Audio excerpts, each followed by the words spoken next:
যুক্তরাষ্ট্রে ভ্রমণকারীদের উপর নতুন করে $250 ভিসা ইন্টিগ্রিটি ফি আরোপ করা হয়েছে, যা দেশটির ভ্রমণ শিল্পের উপর আরও চাপ সৃষ্টি করতে পারে বলে আশঙ্কা করা হচ্ছে। প্রেসিডেন্ট ডোনাল্ড ট্রাম্পের কঠোর অভিবাসন নীতি ও বিভিন্ন দেশের প্রতি নেতিবাচক মনোভাবের কারণে ইতিমধ্যেই বিদেশি পর্যটকের আগমন কমেছে।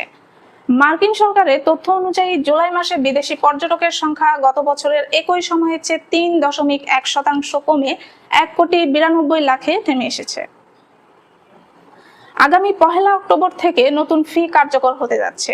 এটি মেক্সিকো, আর্জেন্টিনা, ভারত, ব্রাজিল ও চীন সহ যেসব দেশের নাগরিকের ভিসা ওয়েভার নেই তাদের জন্য ভ্রমণে অতিরিক্ত ব্যয় সৃষ্টি করবে।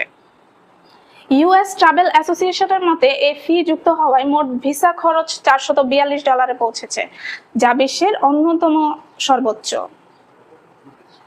আন্তর্জাতিক ভ্রমণ সংস্থা অল ট্যুর এর প্রেসিডেন্ট গেব প্রেজি বলেন, ভ্রমণ প্রক্রিয়ার যত বেশি জটিলতা যোগ করা হবে, পর্যটকদের আগমন তত কমবে। তিনি সতর্ক করে বলেন, গ্রীষ্মকাল শেষে এই ফি যুক্ত করলে ভ্রমণ বাজেট আরও চাপের মুখে পড়বে।